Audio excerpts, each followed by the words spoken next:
খাই তখন তো পাই না।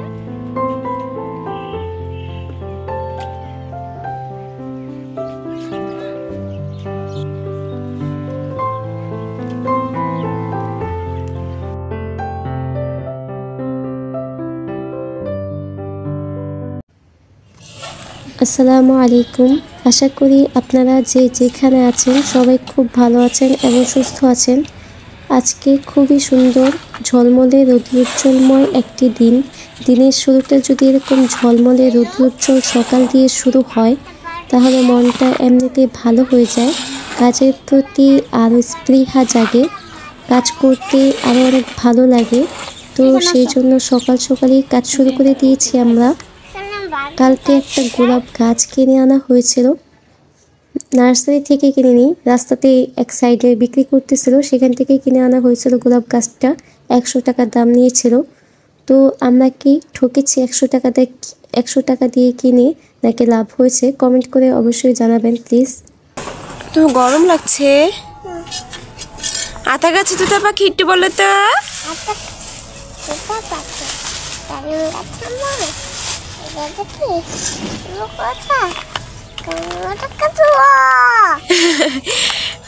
মাশাআল্লাহ,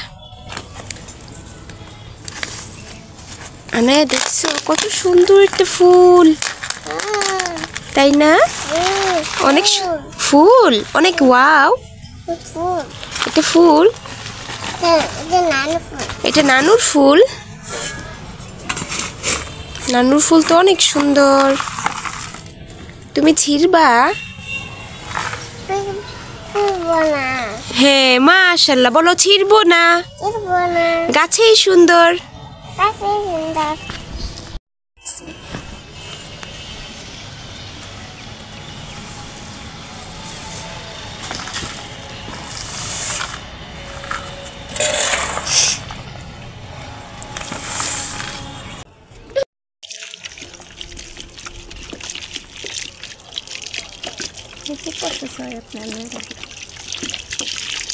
গোলাপ গাছটা লাগানো শেষ, এবার কিছু ডাঁটা শাকের বীজ লাগিয়ে দেওয়া হচ্ছে।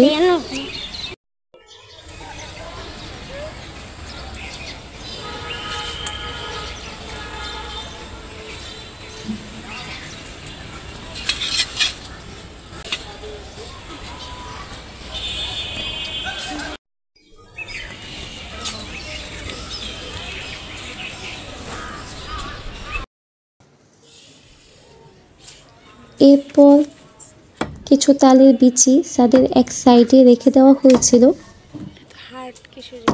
সেগুলোর ভিতরেই এখন নরম এক ধরনের শ্বাস হয়েছে, সেগুলোই আম্মু এখন কেটে দিচ্ছে। দেখা যাক ভিতরে কিরকম হয়েছে। এত শক্ত ছিল যে কাটতে খুবই কষ্ট হয়েছিল, শুকনো জায়গায় ছিল তো, যদি মাটিতে পুঁতে রাখা হতো তাহলে হয়তো নরম থাকতো, কাটতে একটু সুবিধা হতো। ভয় পাচ্ছ? নানু কি করে?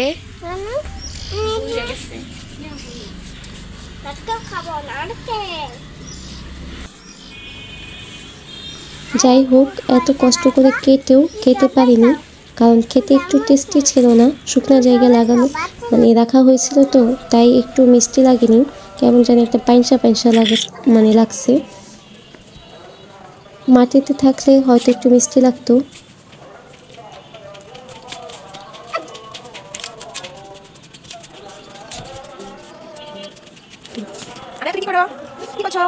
তুমি এটা কার জামা পরেছ?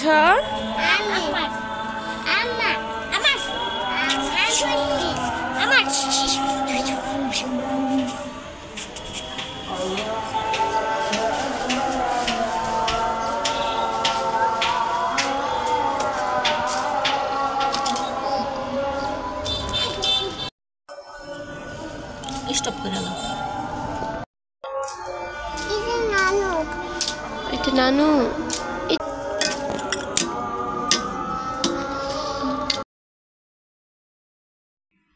এরপর কিছু মাছ কিনে আনা হয়েছিল, সেগুলো এখন কেটে নেওয়া হবে। তো আজকের ভিডিওটি এই পর্যন্তই। যদি একটু হলেও ভালো লেগে থাকে তাহলে একটি লাইক করে দিবেন। চাইলে আপনারা পেজটাকে ফলো দিয়ে পাশে থাকতে পারেন। ফেসবুক থেকে দেখে থাকলে, আর ইউটিউব থেকে দেখে থাকলে চ্যানেলটাকে সাবস্ক্রাইব করে আমাকে সাপোর্ট করে আমার পাশে থাকতে পারেন। ধন্যবাদ সবাইকে। সবাই ভালো থাকবেন, সুস্থ থাকবেন।